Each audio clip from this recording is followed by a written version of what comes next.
Greetings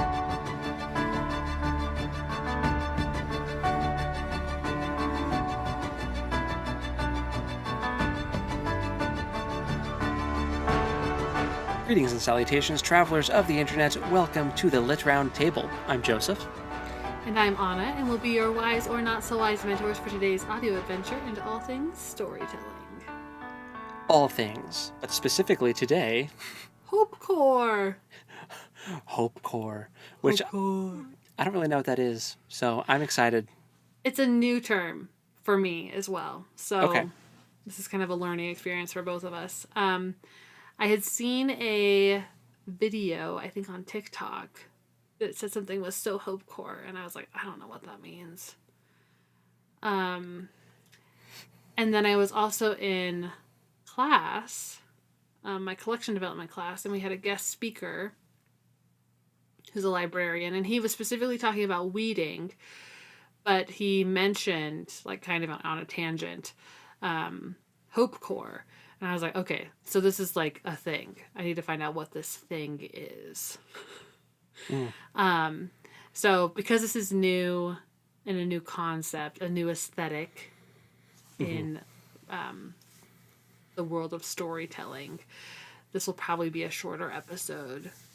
Okay. Which I hope you'll forgive us for.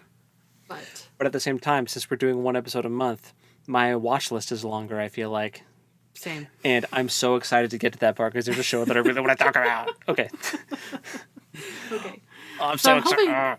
That we can come up with some ideas of examples of Hopecore together. That's kind of my hope. Get it? Oh, I get it.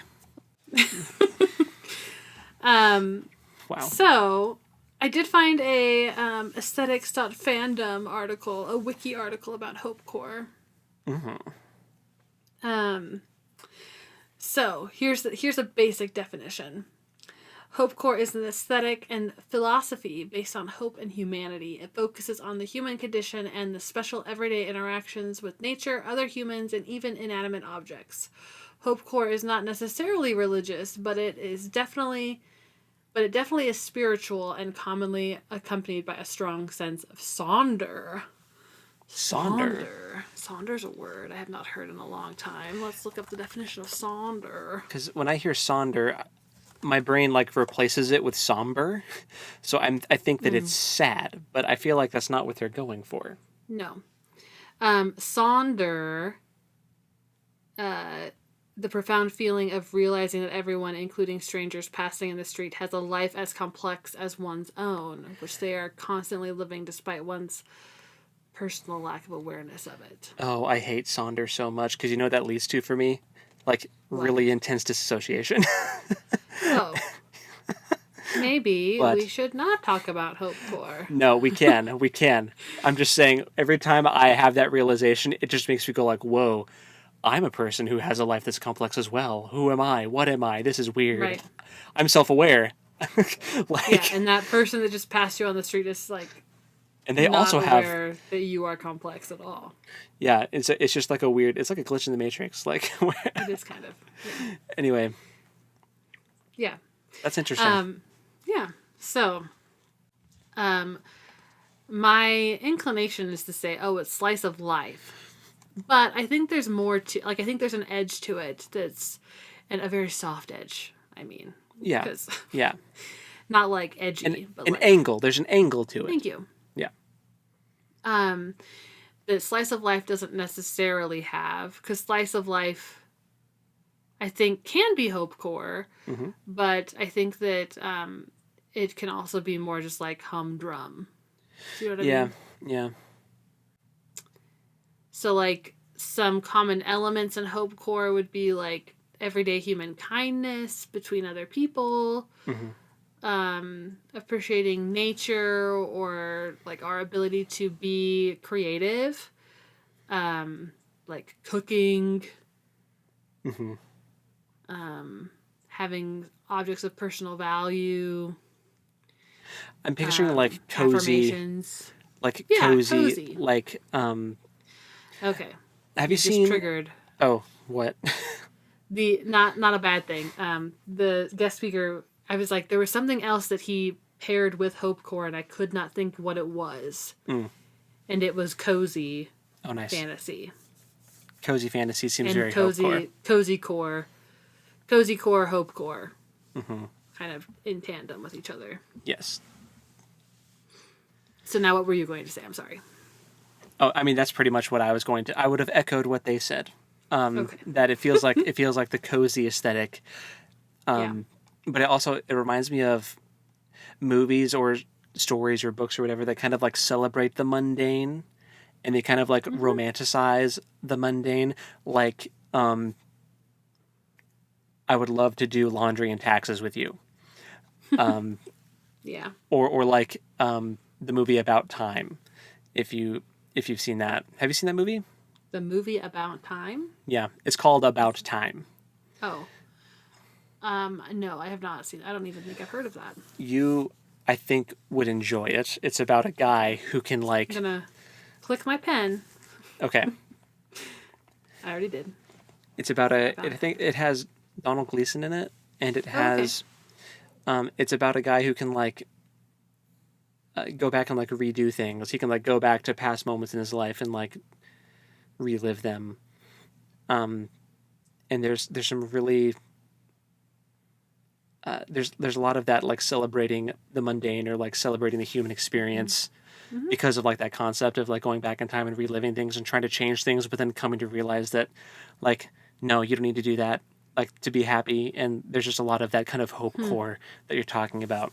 Because it also examines like the human condition and like your relationship with your parents and like your family, and it's just it dives into a lot of different nooks and crannies of being a person. Ooh. Okay, this is a tangent, but I think it's timely here. Okay. So the human condition. Can we just pause on that phrase for a second? Sure.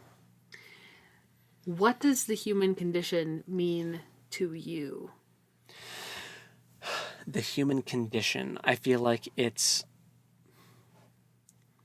a sense of, see, this is hard because I'm also like in the middle of like taking a bunch of history classes and I'm taking an anthropology class. So like I'm digging really deep into like the origins of humanity and like how we relate to other species that are close to us that are in like the same like subcategories. And it's like I feel like the human experience, what it means to be a human, is because we've kind of like elevated beyond just the survive and thrive aspect of it, right? Like we aren't struggling to survive every day. We're not like scavenging for food or hunting other animals to kill them and eat them. Like we've like evolved past that. We're in this phase where we can kind of like get our basic necessities met just kind of passively and conveniently and focus on other things. So I feel like the human condition is constantly changing. And I feel like we're trying to move into a direction where all of our basic needs are met and we can just focus on being social, creative, having a sense of community, like making each other laugh, enjoying being creative with each other, and just doing fun things together. And I feel like that's kind of in essence the joy of being a human. But I feel like there's still moments where like we fall back on like baser instincts, and that's also part of the human condition. Because we do still have things like unjust wars, obviously, and corruption and greed, genocide, and so there's. I feel like we are constantly fighting against instincts that, like, to certain people, are self-serving and like they might benefit them, even if they don't benefit humanity as a whole, and they're kind of willing to let the world burn if it means they can live through it. So yeah, I just feel like we're constantly kind of fighting against that negative aspect of the human condition of like selfishness and greed. And prejudice and like all that. We're kind of fighting against that to just get to a place where we can all just exist like peacefully and just have fun and enjoy it. Yeah. I think that was beautiful. Thank you for sharing that. Well, you're welcome. I didn't expect to get philosophical on the pod today, but No, I'm no. here for it. Yeah, I mean, we're talking about Hopecore. Of course it's going to be philosophical. Yeah. So the reason I asked you what the human condition meant to you, and I think the definition you gave is far superior to the one I've been operating off of. Okay. Because I had not heard that term until I was in my undergrad program. And like a lot of things in my undergrad, I did not actually look up a definition. I just made inferences on what I thought things meant based on the conversations happening around them, which is fairly common. Lots of people do that, and it's not a bad way to learn. It's just that in this particular case, it was not it did not give me the full picture, I think, of what that could mean, because I was looking at it from... Okay, I want to back up a little bit. The ability to make inferences based on information around you is incredibly important. Yeah. Yeah. I think that doing that in an academic setting can be harmful to your learning experience. Right, because you're making assumptions not based on fact. They're based on And you're not... just gut feelings. Right, and you're not fact-checking yourself. Right. Yeah. So, okay. Like, watching kids make inferences, so cool. Like, one of the coolest things. And sometimes it's very amusing. Yes. Sometimes they're like way off base, and it's like, no. Anyway. Right. Yeah. So, because of the university that I went to being super Lutheran, Right. conservative, Yeah. a lot of my literature classes, we would also talk about like the faith angle of things. Oh, sure. Yeah. Even where it didn't necessarily belong. Yeah, like even like secular media or fiction. Yeah. Shakespeare. Right. We talked a lot about the human condition in regards to Shakespeare, which I think is a fair conversation. I think that is a good way to approach Shakespeare, because he was, in fact, observing humanity around him and creating stories that reflected what he was observing. Yeah, creating stories for people of that time that they could Yes. relate to and like resonate with. And that's an Correct. incredible skill. Yes. My little 18, 19, 20-year-old brain Yeah. had concocted that the human condition is basically the gospel, according to some youth ministry terminology. So God Okay. created us to be with him. Our sins separate us from God. Sins cannot be whatever, the whole thing. Yeah. So the human condition is that we are longing for a creator, and we are longing to belong. And that is the human condition. Yeah. And, Which I don't think is necessarily...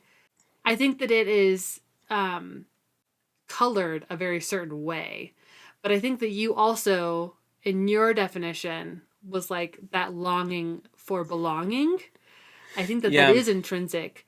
I think that it is something that we as humans are looking for and hoping for and desiring in our communities and in our people that we put around us, our friends, our family. But like, what is the answer to that? Is the answer to that longing actually creating a community that's beautiful and supportive and loving? Or is the answer to that longing found in like religiosity? I would think that in religiosity, as you say, they would say that their attempts are like trying to bring people together for the common like belief that is like Christianity or Islam or whatever. Like insert religion here. I feel like the religions are I feel like they're all trying in essence to answer that question.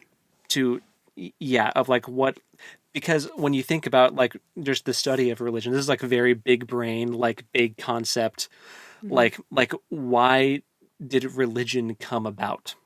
Mm-hmm. Regardless of whether you think religion X, Y, or Z is the true religion, if you're a religious person, um, even if you believe that one is true, then that means you believe that the other ones were fabricated to some extent. So don't, I'm not trying to like, I'm not making any big grandiose statements here.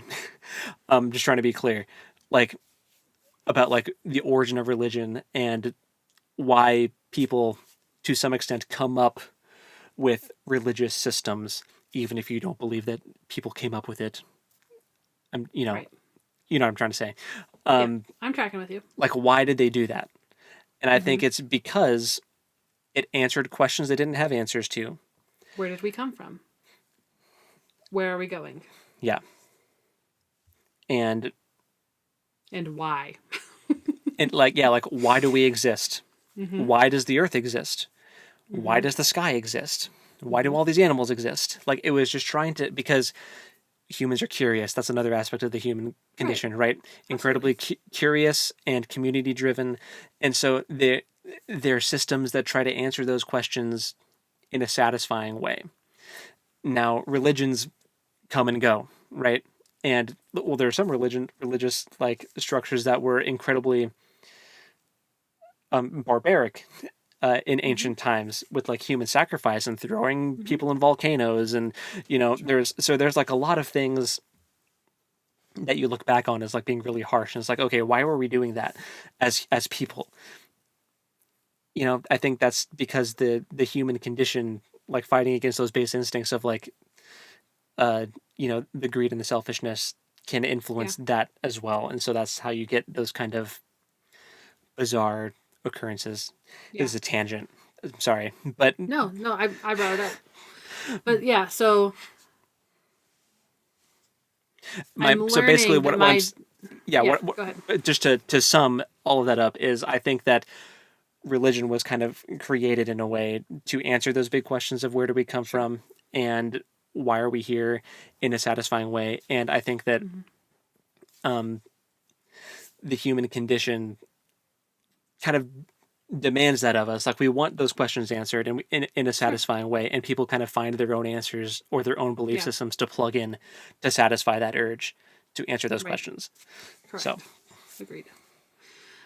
Yeah, so my definition of the human condition was like severely angled in a direction towards Christianity. same, Um, right? We but grew up in the same house for right, sure. right, right. Yeah.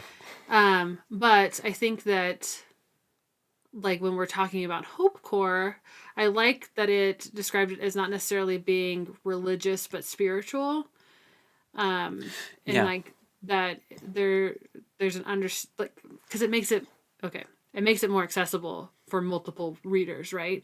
You Yeah. could apply your particular religion onto something that is spiritual and find connection with Yeah. it, Yeah. regardless of what that religion is.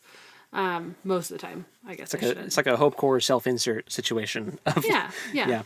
Um, anyway, I don't remember what you said that made me think, oh, I want to talk about the human condition, but I think it's important. So thank you for going down that rabbit trail with me. Oh, it's because I talked about time and that Oh, movie yeah. and how it kind Yep. of dives into a lot of aspects of the human condition and like Right. how we But experience like, life.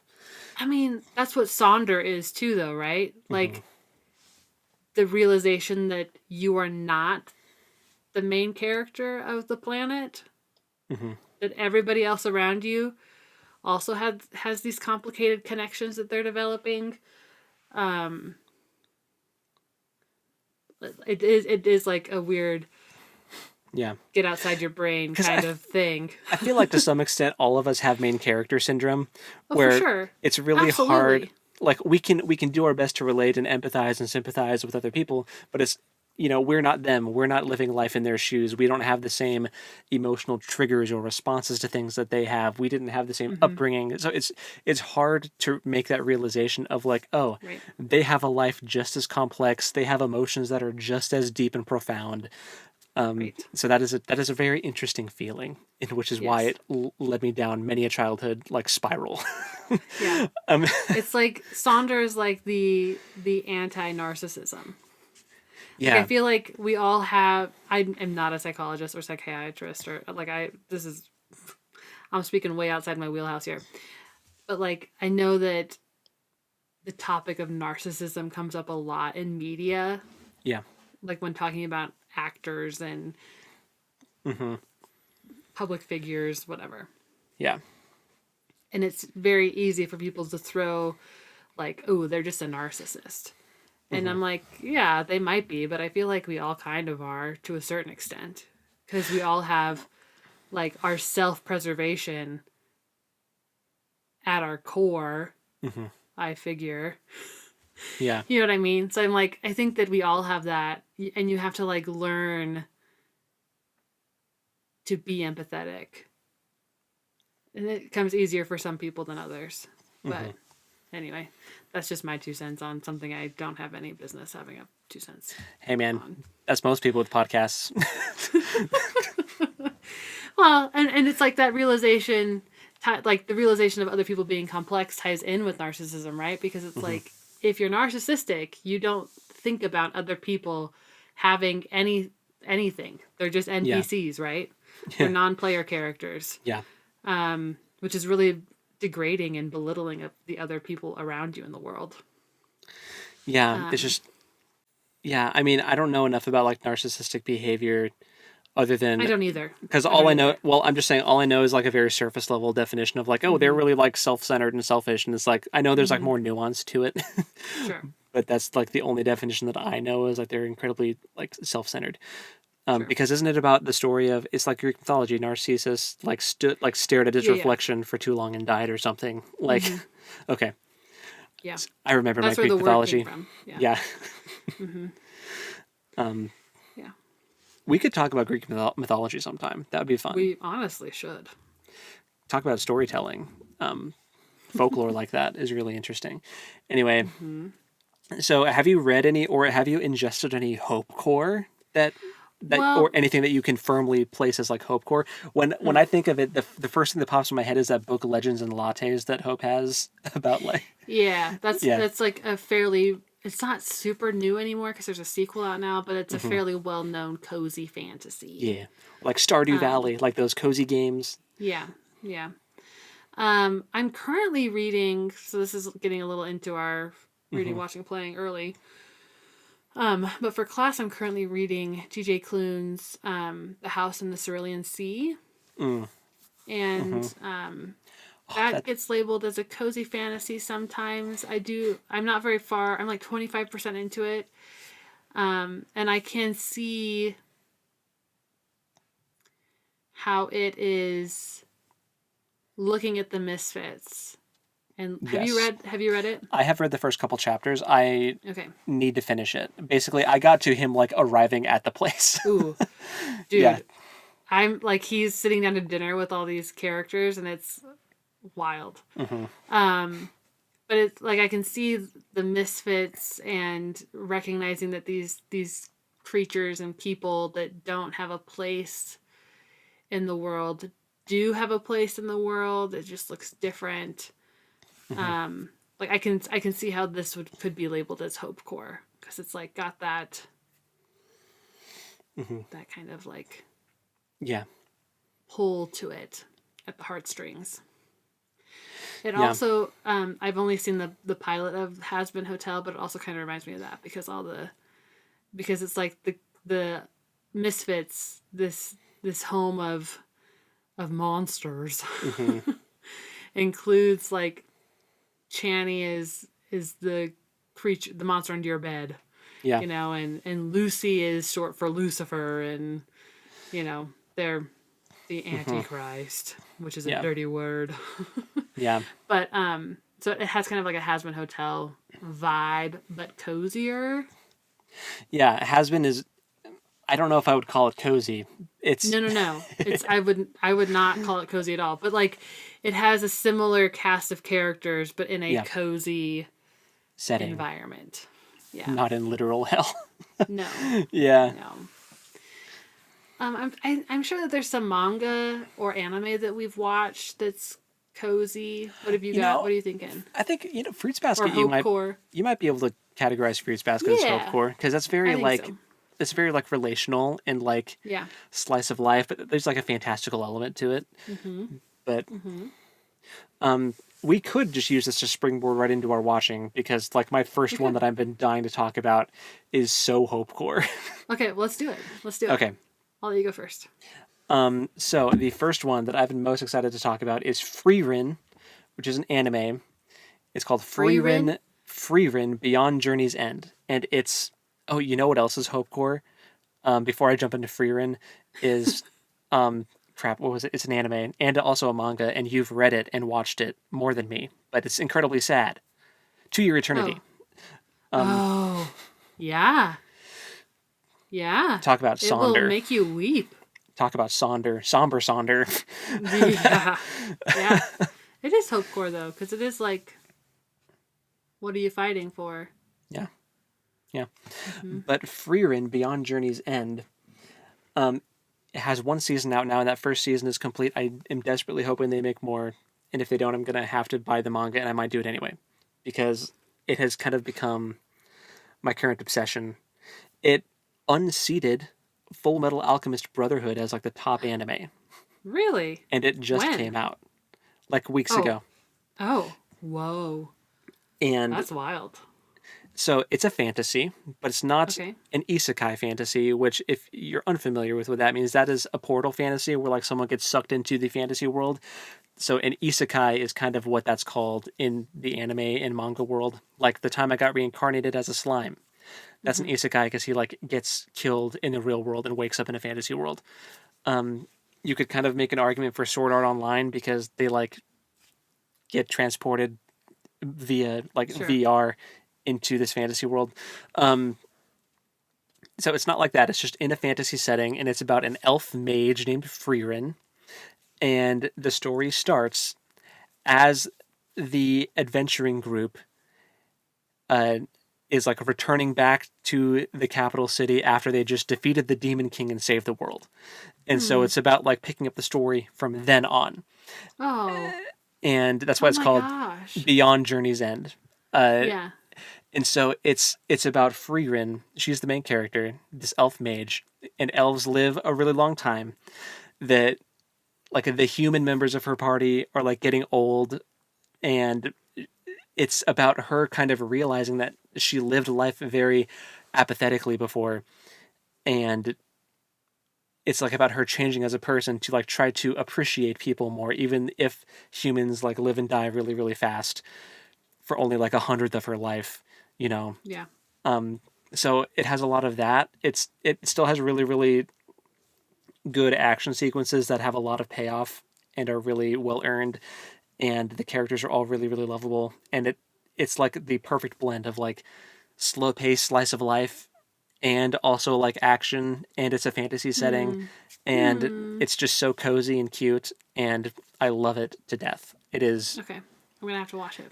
It is like skyrocketed to the top of my like it's only like one season. I haven't read the manga, but from what I've read online, the manga only gets better from here. So um, it's That's like awesome, dude. from what I've seen, it has shot up to like within my top five for sure of like Nice. animes that I've watched. Nice. So I cannot recommend that enough for anyone and everyone listening. So Frieren is my first one. The other ones I won't expand on as much because that was just the one that I was really excited to rant about. Yeah. Well, and it totally ties into our topic, so perfect. Exactly. We talked about Fruits Basket a little bit because that's Mm-hmm. kind of Hopecore. Also, Ancient Magus Bride is kind of Hopecore, I suppose, which Hope and I have been still watching. Okay. Solo Leveling, that just finished the first. They got through the first 12 episodes, and that was really, really good and really, really satisfying. Nice. That's pretty solidly just like a fighting anime though, but it's kind of isekai fantasy also. But anyway, Sure. we have been watching Hunter x Hunter again with my friend from work, Alex, because she had not seen it, and she's Ooh. a big One Piece fan. And I was like, man, if you can get through One Piece, I've got a show for you. Absolutely. Absolutely. Because they have very similar vibes. They're both like created it around the same time, right? They both like Mm-hmm. kind of started in the 90s, so they've both got that like 90s anime aesthetic going on. So anyway, that's been really fun. And I did watch the first episode of Wotakoi because I had read all the manga for that. There's an Mm-hmm. anime that's on Amazon for that also. It doesn't go as far as the manga does, but I Of had course. fun watching the first episode of that. Nice. Of course, Critical Role.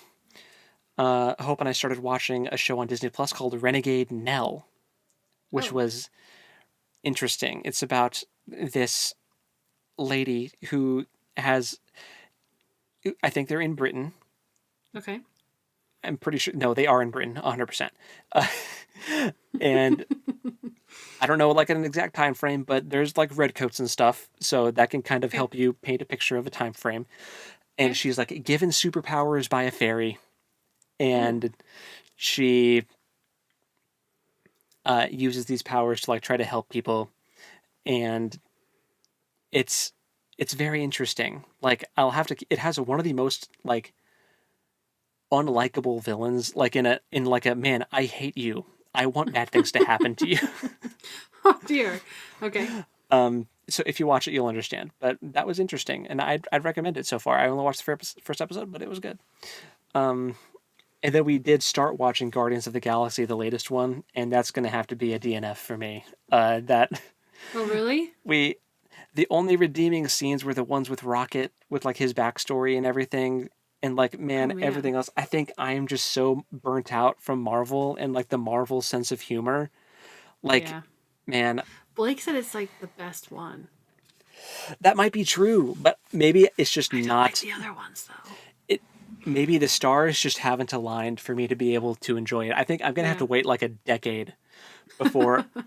Like, I'll watch every Spider-Man movie because I just love Yeah. Spider-Man, right? Like, Yeah. whatever. I will watch every Spider-Man movie. At least the ones with Spider-Man, not like Madam Web, because that was apparently just the worst movie ever made. But Ugh. anyway, so yeah, didn't finish Guardians of the Galaxy. Probably won't. Which is like I wanted to like it so bad, but it was just like Yeah. I'm just burnt out. I've got I Marvel get that. burnout, I get that. so it just might be too soon. That's pretty much Yeah. it for watching, though. For reading, we are reading The Obelisk Gate, which we are winding down, Mm-hmm. and that has been a trip and a half. Mm-hmm. And we've decided that we are just going to read the third book for the next read along. So Right. should mention that. Yes. So that's looking forward to that. That's pretty much it for what I have been reading. But what I'm intending to read, Okay. I want to collect Frieren. Yes. I want to collect the solo leveling light novels because those go farther than the manhwa. Because tragically, the illustrator for the manhwa passed away, and so Oh. they had to kind of wrap things up Gotcha. quickly. It's too bad. Yeah, it is really too bad. But I want to read the light novels because that goes in like more in depth and beyond where that story ended. And I also want to start reading Assassin's Apprentice by Robin Hobb soon because I've Mm-hmm. always been interested in reading her fantasy books. I think Brandon Sanderson said somewhere that she's like his favorite fantasy author. Mm-hmm. And so I trust his opinion. So Yeah, I'm for sure. looking forward to reading that. And for playing a lot of Baldur's Gate 3, playing a lot of D&D, Mm-hmm. and that's been fun. We're stuck in a hedge maze. That's awesome. So far, no one's died, but there have been That's many a deadly encounter in the hedge maze. And I'll get to level up the next time I long rest. Ooh, that's So exciting. that'll be fun. Level 9, I think. Nice. And been playing Battlefront Classic Collection, which has been really fun. Hope and I have played some couch co-ops, split screen of the OG Battlefront games, and that has been Okay. so funny. Has it been? Okay. Because I heard some of the guys at work were talking about how it's so bad because the graphics are the same. And I was like, isn't that kind of the point? That's I don't nostalgic, man. It's not Right. it's not a remaster. It's just a know. re-release. They're not 30 years old yet. By the way, guys, Joseph had a birthday since the last episode dropped. Yeah, I'm 30 30. years old. 30. Old man. Thinking about retirement. Yeah. Yeah.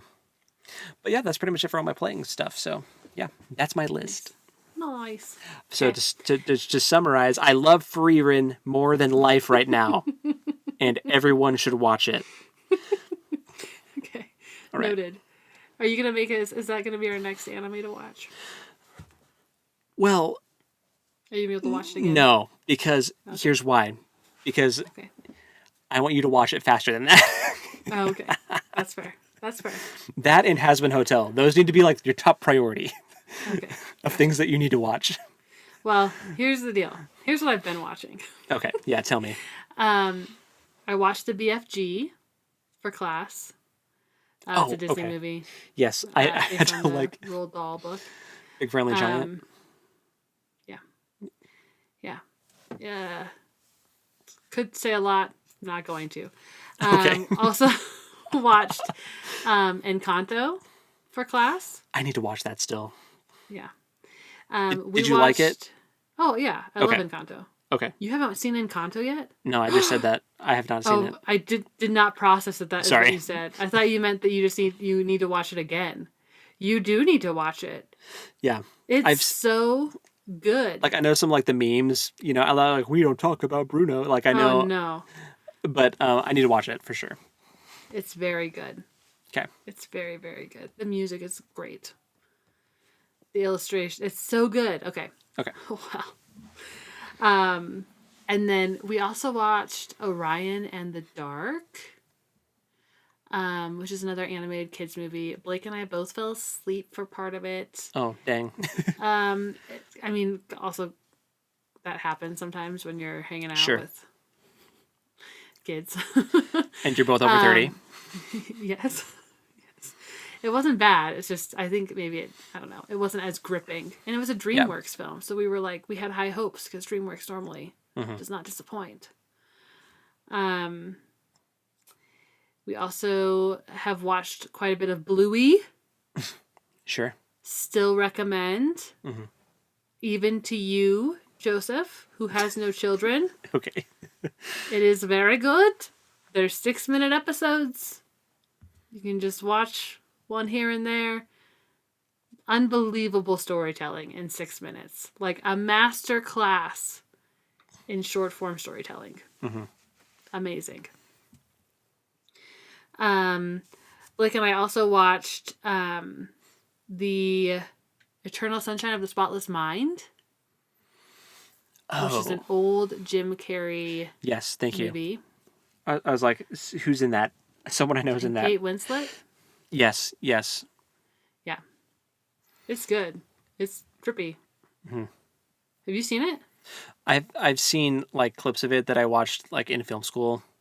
I don't know what I was expecting, It's very artsy.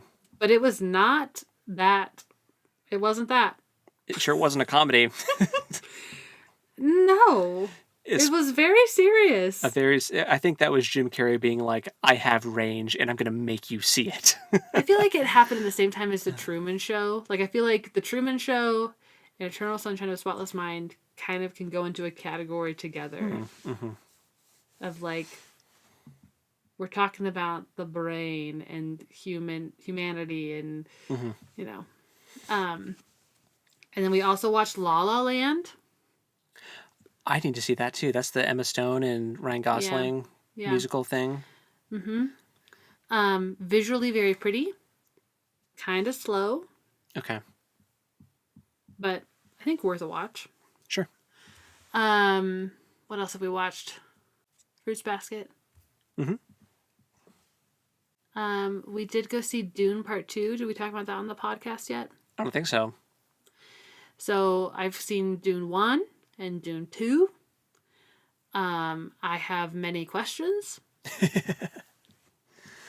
I hope that they make a 3 that will answer some of those questions.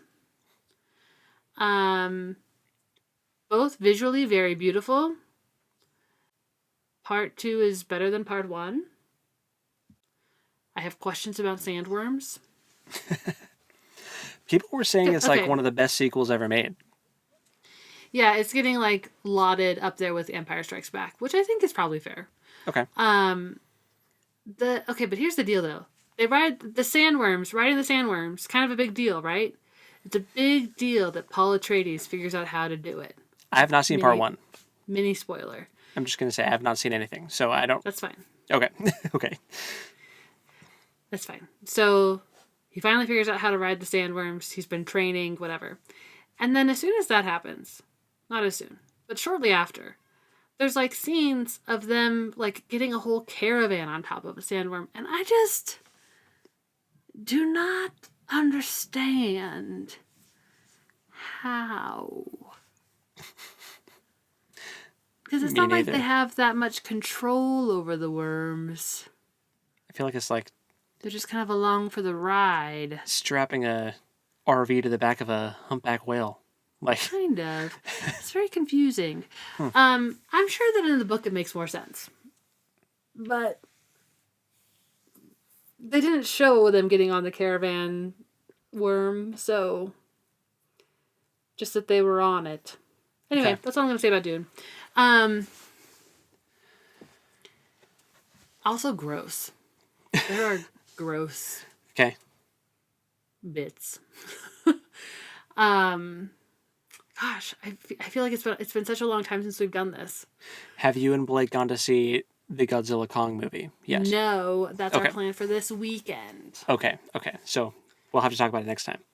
I haven't seen it, but no. Okay. Are you going to? I want to. Okay. We'll see when it... Maybe we'll see what happens. I'll let you know. It's on our list. I mean, we've been preparing. We've watched all the Godzilla and Kong movies that are pertinent. And the Mothra show. And the Monarch show, yeah. Sorry, not... Wait, Monarch? Isn't it? It's called Monarch. No, it's called Monarch, but... It's about Mothra. Is in it. Mothra is in it. I was just making sure that I didn't mess up the monster's name. It's Mothra, but it's called Monarch. Monarch is the name of the organization that is researching. Right. Okay, sorry. So the show's called Monarch, but which also very, very good.